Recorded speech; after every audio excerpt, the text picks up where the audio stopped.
A lot more energy there, huh? Now I need my silly voice. I need something real. Evolution.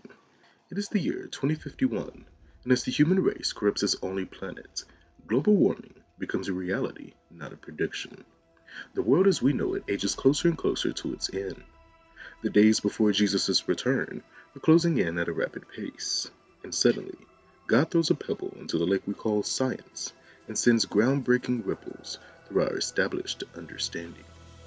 The glaciers, as we did predict, melt down completely, and as a result, ocean levels rise rapidly. Over the next few years, flooding wipes out many states, countries, and lands across the world, greatly changing borders and geography. This affected millions who are forced out of their homes and need to move inward to dry lands. But different governments shut off their borders and force people to stay in coastal, flooded out lands. Following, the temperatures actually drop and crazy weather patterns sweep across the world. In another phenomenon, oxygen levels actually increase. This causes overgrowth in plants, insect growth to reach prehistoric proportions. Beasts, mammals, and fish devolve to prehistoric forms. The term devolve was once said to be an impossible scenario, yet rapid DNA changes said otherwise. Our story picks up with our protagonist learning how to survive in a world that's just been flipped on its head. Unpredictable weather, giant insects, and ungoverned battles.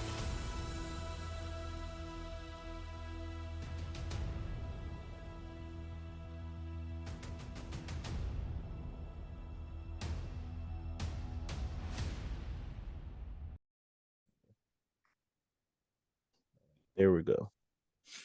It lets you know when I start recording, right? Yeah, the Like, message that's just cool. popped up. Okay, got you. All right. So the world is, I think it's said about 30 years into the future from now. Although you're probably roughly around the same age as you are now. Um, the polar ice caps started completely melting. Global warming continued to uh go into full effect, and so now you have rising water levels all over the world.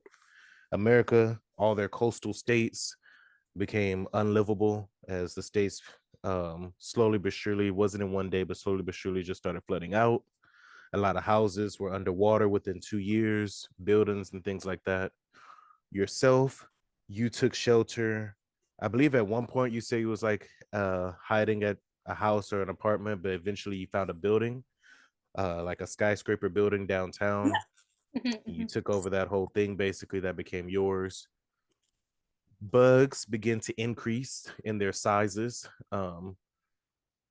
None of them are bigger than dogs or cats, but that's still pretty big when you're dealing with hundreds of thousands of them. So you was the first person that really utilized, or the biggest person to really utilize the bugs as a new, or utilize everything about a bug, whether it's to find out what you can do as far as armor or weapons, or how you can cook them, and what you can get, what type of protein you can get from them.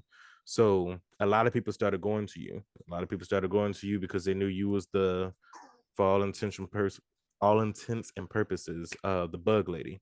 So they knew, okay, while we're running low on food, because animals, you can't really grow crop or shelter animals properly in this type of condition. So bugs is basically the only main thing to eat. So they knew to go to you to learn how to do that. And you started a trading community, essentially, where people traded you or taught you different things, and you taught them how to make weapons and how to cook these different bugs. So you grew your own community. You also started taking in little children who were orphaned or didn't have a place to go. Um, and yeah, that just added more and more to your community. So now your building is truly like a its own little kind of area. Um, Not just an empty building, but like I said again, it's a community. So I believe, lastly, the biggest part of the story that we left off on was me saying that some people were going to raid your building, and I was asking you how to describe how to defend it. But I felt like I rushed into that, so I wanted to take it back a little bit, because your character started developing things like learning how to control the bugs. You started learning how to manipulate ants to do what you want, to attack, to go where you want them to.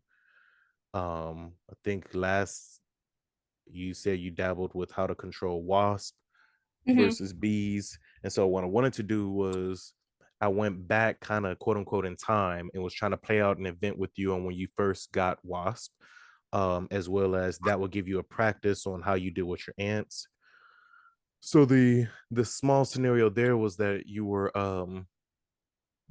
told by some of your men who were out scavenging that they saw an abandoned family on a freeway that's mostly flooded, but the top bridge of the freeway is still above water. And so you got on a bunch of ants because when ants link together, they're like a raft. So you and your men were on ants. And also, I was going to use this time to play into when you got your dog because you said you have a dog, but I haven't actually played that out. So, funny enough, the dog is at this place as well. So when you, so that's where we're going to pick up at when you and your men are crossing the water, getting to this bridge, if you will, to try to rescue these people. And now you can try to get some practice in how you utilize your bugs, how you control your men, because they basically listen to you. As well as this will introduce how you get control of the wasp, because you are going to see a little like the people are in danger because they're at the edge of the bridge. There's a bunch of wasps flying around, and these wasps are the size of cats. So they're pretty big. And on the bridge, there's one person by themselves trying to get something out of a car, it seems. But now they're completely surrounded by wasps and they're scared. And that's when you would have floated up with your men. You have about 3 or 4 people with you, and your usual chemical components that you use to control the bugs with their pheromones. And anything else that I might have forgotten, you can insert here, but that's where we're going to start. Okay. Okay. And how many people are stranded? 3 people. There's 2 people on a small boat. Well, it's more like a makeshift raft. And then there's the third person is on the bridge trying to get something out of the car. Okay. And then on the bridge, how many wasps are there? There's about 15. Okay. And then on the small raft, how many are there? Well, in that whole area, there's about 15. So I would say there's about maybe 10 or we'll say like 13 on the bridge. And then there's like 2 hovering the people on the boat, and they're swatting at them with their makeshift paddle. It's a whole colony, because wasp colonies aren't too big. But when you're dealing with them and they're the size of cats and dogs, then 15 is probably feels more than enough. Okay. Okay, I think my first initial thought would be, okay, let's get the 2 people that are on the raft first to safety. Since they have the lowest of the wasps near them. Now, describe what you mean by to safety, because to get them back to land, you all are far away from your main building. So the closest you could do is just take them to a random rooftop of a house, since all the houses are basically underwater, or to a random building nearby, without completely abandoning this last person to try to go all the way back to your building. Do you just want to move them onto your ants and tell them to stay there, or do you want to try dropping them off at one of these houses or buildings nearby? Okay, I would grab my ants, and how many ants do I have in total? Like, well, with rough. you? Well, yeah, right now, I would say about 100. Okay, so I give they're all keeping y'all afloat in the water. Like I said, they've linked together. I would say maybe like I'd send about like 15 to 20 of them to the 2 people that are on the raft. And it's only me, right? Or did I have? You had like 3 people with you. 3 people. Okay, so I send 1 person to the people that are on the makeshift boat with about 20 ants to be able to bring them closer to us, so that way if we aren't able to bring them to like a rooftop where there's not anything close enough for us to leave them at least they're closer to me and the two other people, so that way it's easier for us to have an eye on them, and it's easier for that group of 20 ants to kind of just surround them and protect them in like in a circle. Like they're in the middle and they're kind of outside protecting them. Okay, so they haven't even really noticed you guys too much. They're just flipping out about the wasp. So your guy you say you send one person over there, right? Yes. Okay, so the person goes over there with you said 20 ants? Yes. And they bring the ants over there. And as soon as the people like look over and notice that he or she is coming with ants, they flip out and start swinging at the ants. They're just freaking out like, more bugs, and start swinging at the ants, and they squish one. One of your babies. Your whole face got triggered like, all right. Okay. Understandable. State of panic, sure. All's forgiven. You're in a state of panic. I tell the guy, you can tell these are not bug people at all. That's why they're stuck, because they're flipping out over two wasps. Yeah. So I would tell the guy that's getting them, right, to be like, it's okay, they're fine, it's okay, right? But you see, he's trying to keep them calm, and they're barely listening. He's like, guys, it's okay, it's fine. Just we're trying to get you. And they're like, more bugs. All right, well, now I gotta go over there. And so I get another maybe like 15 to 20 ants, right? So we're gonna do it vice versa. So I get another 15 to 20 ants, take me to where they are, and then the rest of the ants are kind of in the background waiting for me to tell them to go and protect the other two that are surrounded by more of the wasps. Yeah. Okay, so you make your way over to them. And do you tell your other guy to go back, or is he standing there? I tell the other guy to go back. Okay. And I tell him this. With the pheromones that you have on you, the best thing that we could do is try to separate them as much as possible. So if you go maybe about like 5-10 steps in the other direction for a while, take about another 10 to 15 ants with you just to kind of distract them to be separated, while I go take care of the two people that are stuck on the makeshift raft. You're trying to get him to separate the wasp from the people? Yes. Got you. Okay. All right. Okay, so you all proceed to do that.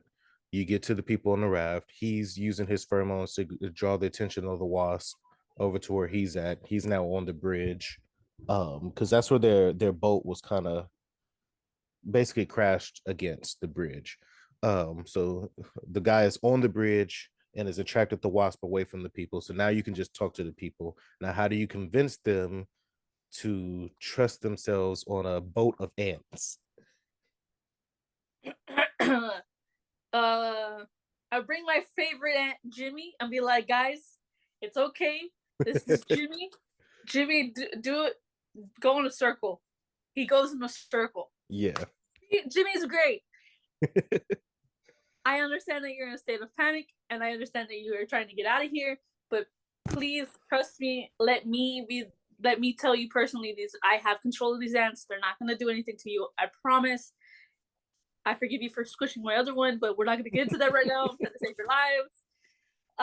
So trust the ants. I have full control over them, and let me try to get you in a safer area so that we can go back further down that way to take care of the rest of the wasps that are there with the other two men that I'm with. But these ants will protect you unless I say otherwise.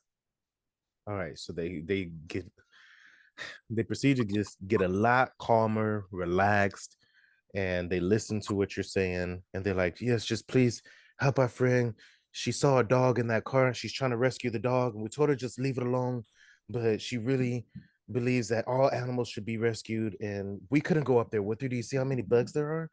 And they're like, please just help our friend up there and get off that bridge. And they listen to you. Now, how do you proceed to get the friend who is surrounded by, right now it's only like 7 wasps because your guy has like a good 7 or 8 wasps on him, but there's still like 7 wasps, including the queen, surrounding the girl. I said girl, it's like a grown woman, but still. Yeah. And I forgot, how hard is it to take down the wasps? How what? How hard is it? How hard is it? This will be your first time trying. This is why I wanted to play back, because I know you now have Wasp in the present. So it's like, let's play a scenario where she comes across Wasp, and maybe this would be when you capture the queen, or because that's what it is. You're gonna find out that the queens with bees can they listen to the queen, but you can trick the bees into thinking you're the queen by simply wearing the armor of the queen. Because then they smell the scent of her, and as long as you keep that armor fresh, this probably isn't real science, but whatever. Whereas the wasp queen, they know when she's dead or not. So if she's no longer alive, and they're not going to listen to anything else, they'll either just completely disperse altogether, or go crazy. It just depends on what type of wasp you're dealing with. Okay. I do know in real life, if I'm correct, when the wasp queen is gone, the wasps become confused and it's hard for them to find a new home or something. If I'm correct, that's how it is in real life. So kind of playing into that. They're confused without her. Okay.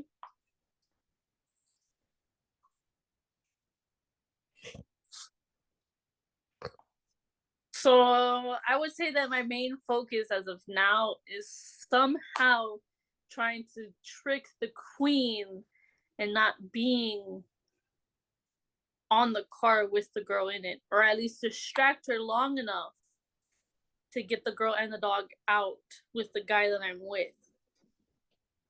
Okay.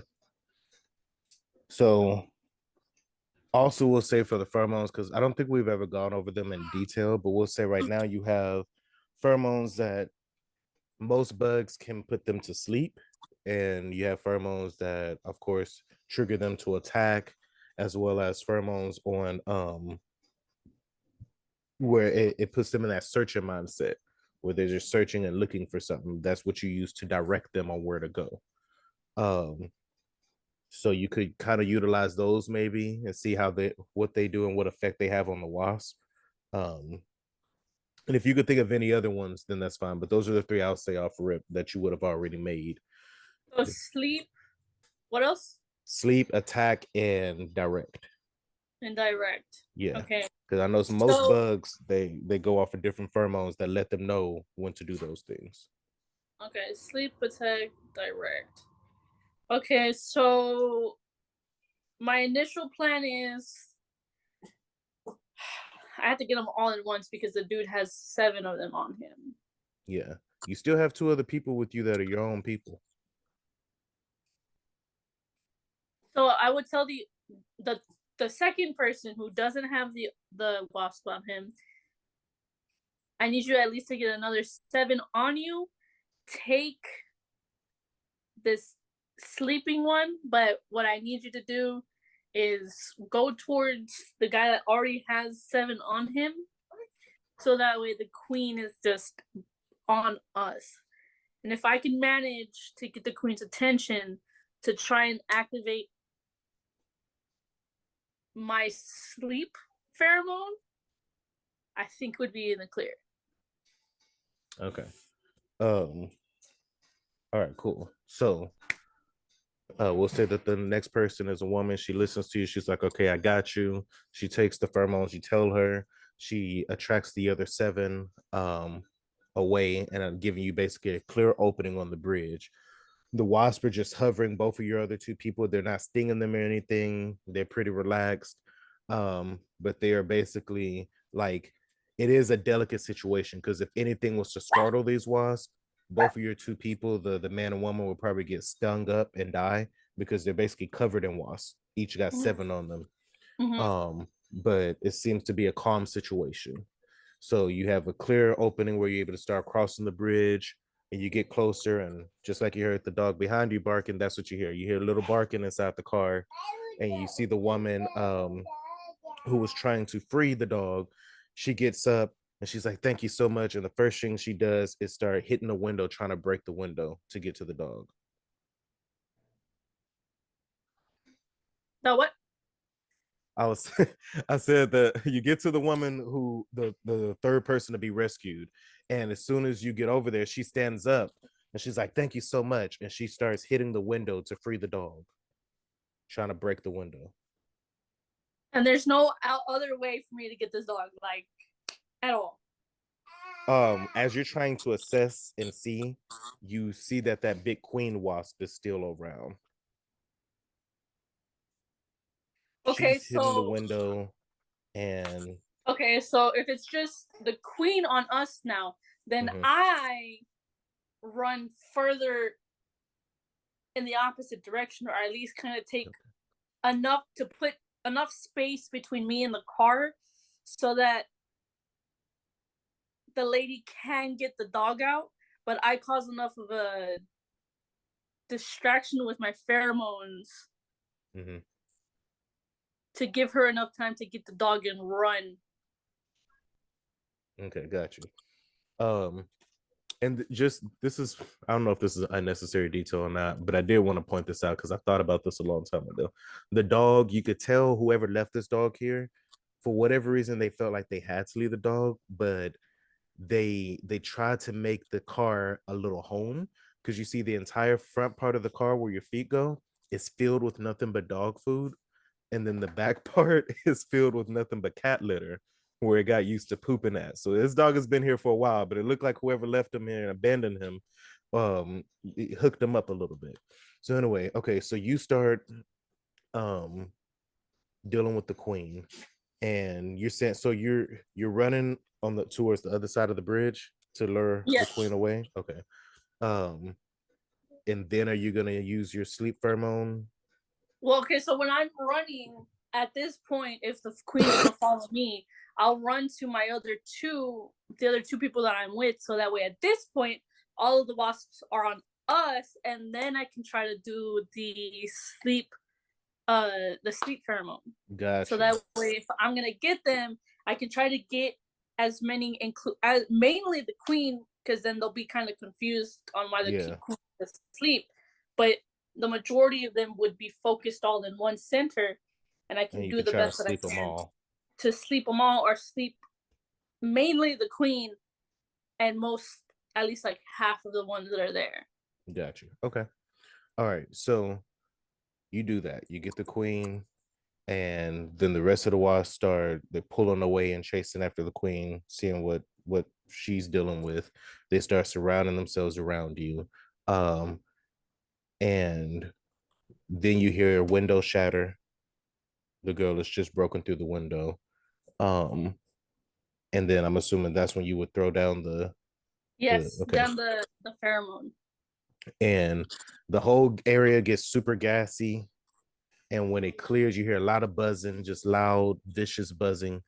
And when it clears, you see it just a little flapping, but almost all except for like 2 wasps are asleep. And the 2 that aren't asleep, they're just crawling around, kind of in a circle, like dazed, and flapping their wings slightly. The queen is at your feet, and if the rest of them were like the size of a cat, she was like the size of a big dog, a big, like a mastiff.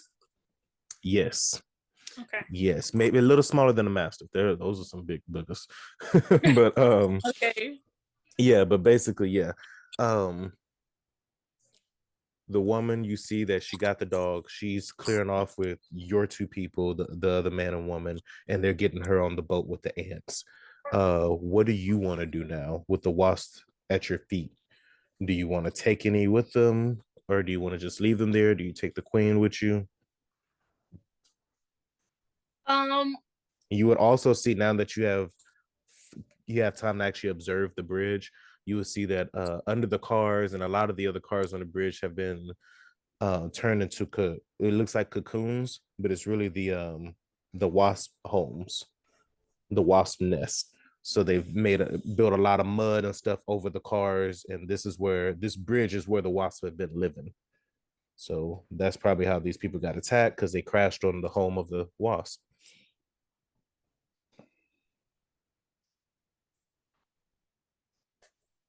Okay. And at this point, this is my first interaction with Wasp. a wasp. Yes. Mm-hmm. Okay. So that's why I don't know if you want to take the queen, if you just want to take armor, or if you want to take these and keep them asleep and have your ants carrying them back. I would keep them asleep, split my ants, build enough ants for it to carry all of us back, and then for the ants to take the queen and the rest of the wasps that are there. Got you. Okay. And this gives me the opportunity, since I do have the queen, we can possibly try to, I want to say, I guess, cage them in a sense, to be able to study them and to be able to learn how to use wasps in a more effective way, or if that is even possible. Okay, yeah. That will be the start of your study with them. You all make it back to your main place. Hold on. That will be the start of them. You make it back to your main place. You begin to study them. You spend some weeks keeping them inside of kind of like a caged area, or we'll say a caged area for now. And then some of your people who have the hookups and stuff, they make you a glass kind of case, because you would have a lot of people in your community. So there's people who used to work in construction and work in going blank for a second, carpentry work and all sorts of things. So you have people that would say, hey, let's make you something that's more secure, so you don't have to worry about the wasp squeezing through the cages and escaping. So they make you kind of like this glass miniature room where the wasps stay in, where you're able to just study them and extract pheromones and stuff like that. By the way, you also have, and I want to say this because I'm gonna let you kind of create how this character is, but he already exists because he's come across someone else in scenario.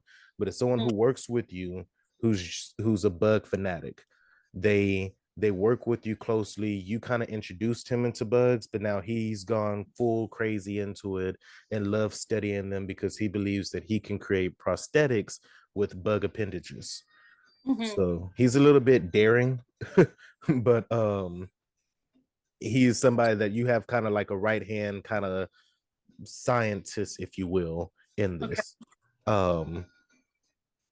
So whatever you say that you want to start developing on and stuff like that from there, that's basically where we'll leave that scene off at. And then you can tell me, how you want to start developing or what you want to try and get from the bugs. You would realize again how to control the wasp is through the queen. So if you can get her to do what you want, the rest will follow, which makes it kind of harder. At the same, it's kind of easier because it's less pheromones to spread across the whole colony.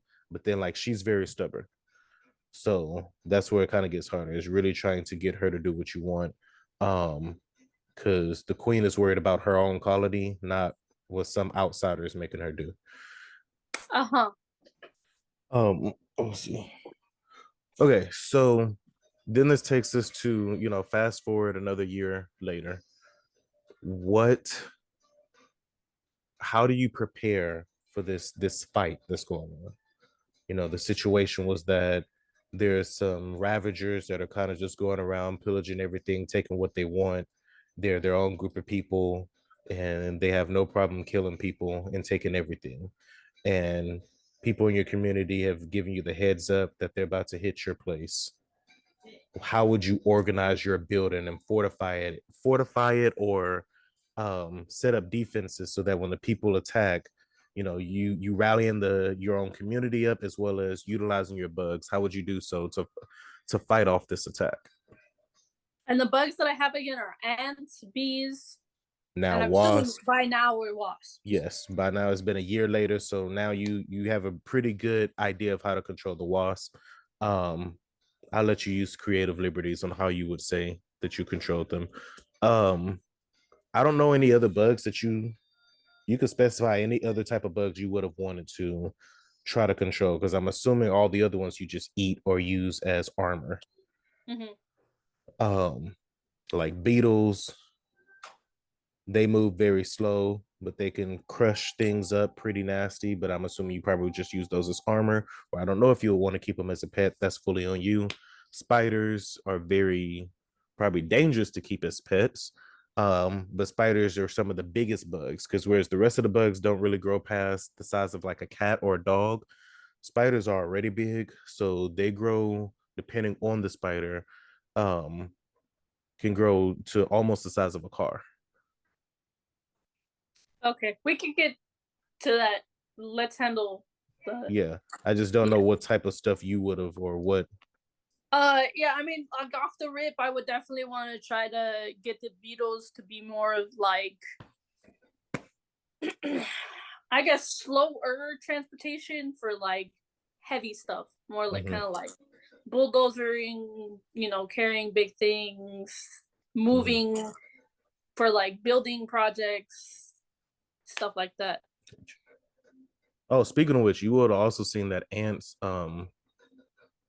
they got used to all the other people in your building so easily, because the trash that humans create, the ants take and they eat it. They break it down and they eat all of that. So it's like a perfect, got the technical word for it, but it's a great community among the ants and the humans, because whatever trash the humans make, the ants take and break it down. So okay,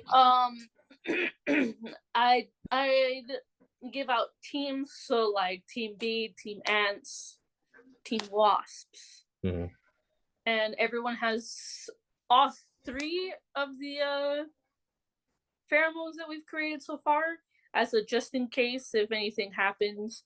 If someone were to be like, well, there's no ants on this level, so now we only have bees, they are also capable of using the pheromones for whatever other bug that they encountered through it, which is my guys. So essentially for the first level, it would be ants and bees, and then humans, right? So they would be, I would say maybe like 10 of each. Okay. So we have 10 people with the pheromones, 10 bees, 10 ants, and then but each layer it goes higher by like 10, so we'll bump it up to like 20 and 30. Got you. So each floor has another plus 10 added to those numbers. Yes. Okay, got you. Okay. What would you do with the children, the orphans? I'm gonna say at this point, the children. Some of them are like 16 and stuff like that, old enough to fight, but I don't know if you want any of them fighting or if you want them all in hiding somewhere.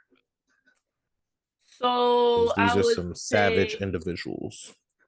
I would say that the oldest of the younger kids, so like the 16-year-olds, the 17-year-olds, 18-year-olds, they gather up the kids, and I'm like, hey, listen, you guys get somewhere safe first, but if you come across anyone who you find threatening, at this point I've already trained that the older kids are able to kind of more or less at anything control ants. So they go with their like another 20 or so ants, and they have ant pheromones to be able to control them. So that way, in case if anything happens when they are trying to get to safety and someone goes after them, the bare minimum they have the ants to be with them. Got you. Okay, they head all the way to the top floor. That's probably the safest place, because they can't really go to the basement because the basement is flooded out, and the first several floors are flooded out. But and obviously where is not flooded is where the battle is really going to be started at. Because the outsiders or the savages are going to be coming in from the most bottom available unflooded out floor on up. So yeah, they go to the top floor. All right, so the people have arrived at your thing. The savages, if you will, have arrived at your doorstep, and they got all this armor on. It's not bug armor. It's more like kind of mixed with military armor and football gear and things like that, and a lot of guns.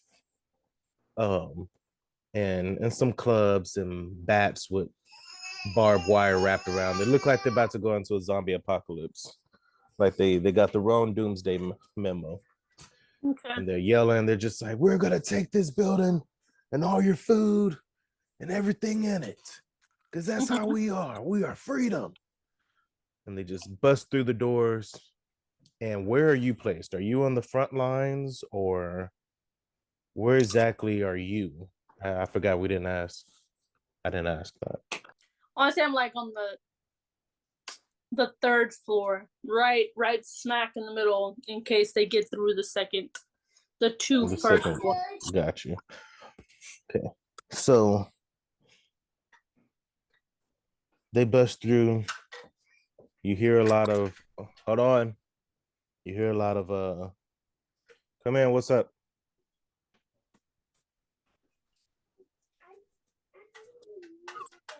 Why are you telling me? Boy, I know your brother being funny. All right, Papa, go ahead and take care of your business and do what Mama said. All right. So they bust through. You hear a whole lot of ruckus going on. You hear gunshots being fired off. You hear a lot of yelling. This takes place for about 15, 20 minutes. And then you hear them, they already have starting to make their way to the third floor. You still hear fighting going on, but they've sent men up to the third floor anyway. How do you handle them? They're now at your floor. How many are at my floor? You just hear a bunch coming up. You don't know how many yet. You hear a bunch coming up the stairs. Yes, that's what I was about to say. I said. Let's say y'all elevator don't work. Okay, I send at least like 20 of the ants that I have and bum rush the door. As soon as they open that door, my ants are bum rushing it. Okay, so you send your ants in attack mode, and ants are like a little military of their own, so they don't mess around. By the way, we should get into which type of ants do you collect too, because you know you got the fire ants, the bully ants. Those are vicious. Oh, I'm collecting them all, like Pokemon. Okay. They're all hell yeah. Okay, so they're all gonna be under my control. So you send I'm assuming the strongest hitters, your bully ants and your fire ants, at that door. You just hear these men, they're shooting and firing at them, and you hear them bugs splatter, but you also hear these men and women are screaming because their body is getting bitten into by huge ants, and they're screaming, just get it off me. And give it like 2 minutes, and that entire stairway is quiet, and your ants come back marching in. There's only a few left, but they come back marching in. What now? Do you take the battle to them downstairs, or do you wait for more to come to you? Because you still hear your men downstairs. They're struggling. They're not as good as controlling bugs as you are. So I want to send wasps down first because they can fly. So I'll send the wasps and the bees down to the second floor first, and then I'll proceed to follow them down the stairs, because at that point the stairs is clear. So at the same time that they go down flying, I'm going I'm going with the rest of the ants and people that I have down to the second floor. All right. So you get to the second floor and you see the main dude, the same one who was screaming earlier. He has like I'm gonna say a football hat on, or a helmet on with a broom on it, like a mohawk. And he's just screaming and shooting people and laughing I'm about assuming it. that guy is like in charge. Yeah, right? he's the main guy. He's the leader. Yeah. He's my target. All I'm right. going after him. All right, so you see him, he's shooting people down and laughing at him. His men are getting taken down by the bugs, but your people are they're kind of on the losing battle because guns. Your people have guns, but they don't have that much ammo. So these people seem to just shoot like they got ammo for days. You see he's standing on top of a table. Now, how do you want to attack him? He hasn't spotted you yet. He has a gun as well, though, correct? Yes. Yeah, he's standing up there just shooting away. Shooting in the air, shooting at random people. Okay, I do my best to like sneak past what's there, so kind of like duck, dip, and dodge to get as close as I can. But as soon as I'm like maybe I would say like a foot away, I get my ants to kind of, I want to say, distract him, to get his attention, to turn his back, so to say. So for them to kind of like, I guess, I don't want to say bum rush, but kind of like distract him enough to where he kind of just like his focus is not on everything that's going on anymore. It's on what's like happening at his feet. And then I would get a wasp to kind of, or a couple of wasps to kind of float around him, so that way he's both trying to figure out what to take priority first. Mm-hmm. And then I kind of want to say I get one of the bees or two of the bees to kind of like not fully put me in the air, but high enough to where like I jump, they catch me, and then I have enough like height advantage to kind of just like come down on the dude, like knock him off the Got table. you. All right. So seems pretty elaborate of a plan. So I'm gonna say everything pretty much goes exactly how you planned it out. You knock him down though. Do you immediately just start punching him over and over, or what do you do? His gun is falling out of his hand, and he's pretty dazed by what just happened. But this is a kind of big dude, so you can imagine if he does come to, he might be a problem with you trying to restrain him. Okay. Do you just start punching him, or do you just kill him? I kick him in the crotch. I kick him. I punch him straight in the throat. You know. Get all the vital areas, yeah. I get him in the throat, and then I get one of the wasps to come down and kind of get him in the leg. Mm-hmm. At this point, while he's hunched over, I like go for the legs, like get him once in the legs, and that should kind of more or less sting him at least like a good 2 times, like quick in and out. Yeah. And so they get him twice in the leg. At this point, I call my ants to pin him down for long enough for like my bee to just kind of like plop themselves on top of him. Not like stinger first, but kind of like lay down on top of him, because I mean, as like a threat to him. As like a threat, yeah, kind of like this is him, and the bee kind of just goes like right up in his face. Got you.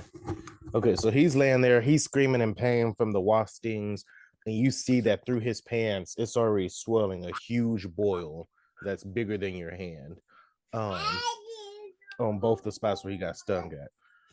And he's laying there, he's screaming so much that all his men have stopped fighting. They're like, is Jerry crying? They got Jerry. Oh man, they all start running over and they're kneeling down. They're like, what you want us to do, boss? You can't go out like this. He's just like, why did y'all have to do this to me? We just needed to take y'all stuff and kill y'all. We needed a bargain. So we have enough material and enough trade to bargain with the border men.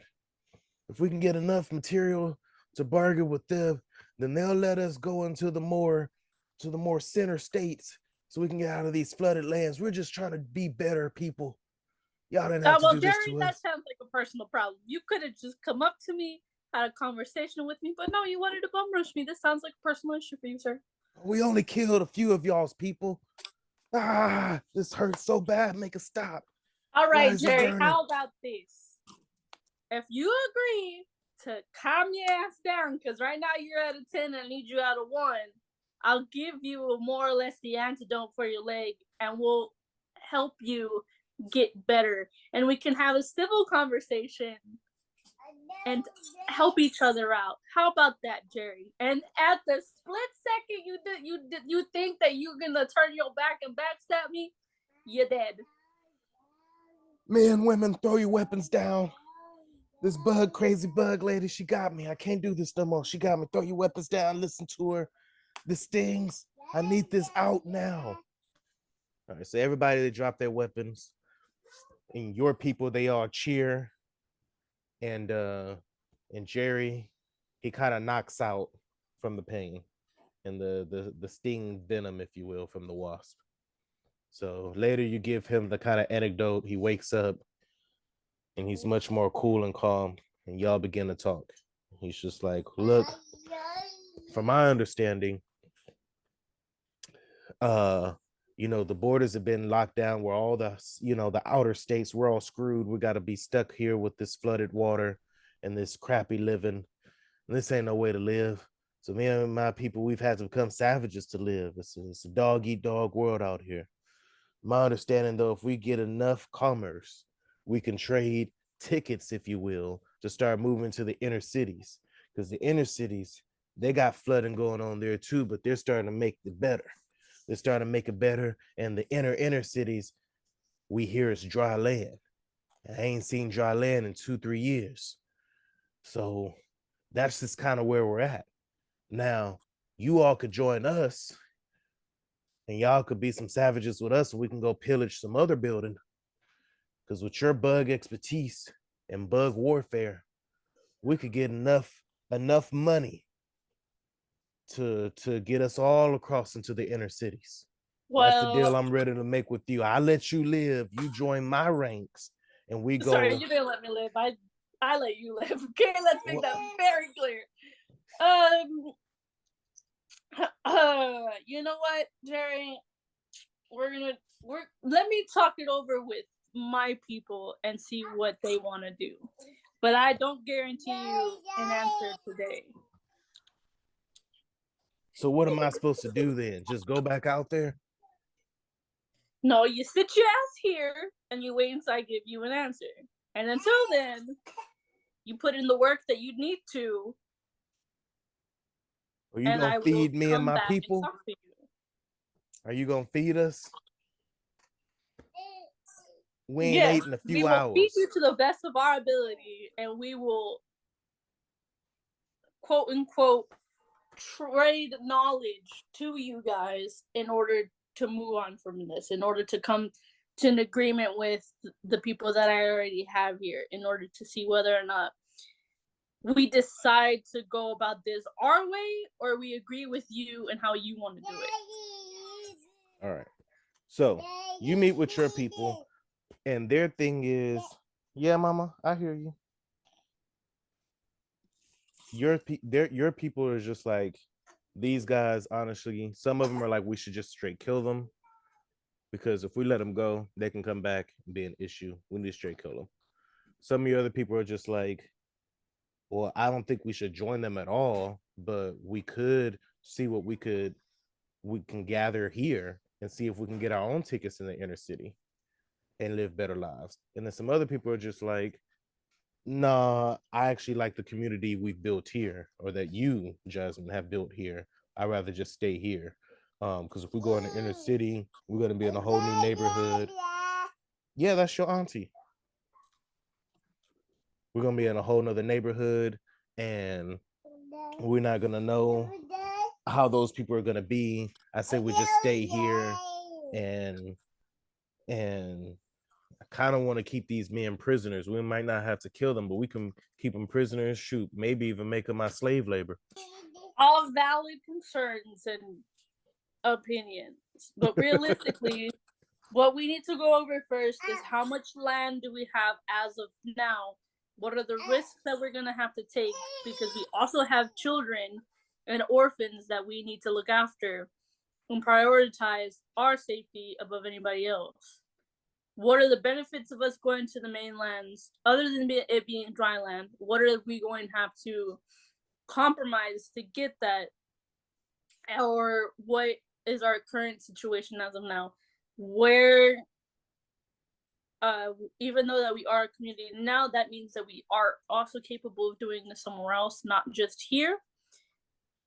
The kids are our priority. They're our number one top priority. Everything that we've learned, everything that we know can benefit us if we do decide to go, but we need to figure out if Jerry's initially a good risk or a bad risk, and we need to figure out how we're going to give him an answer and what we're going to decide on doing.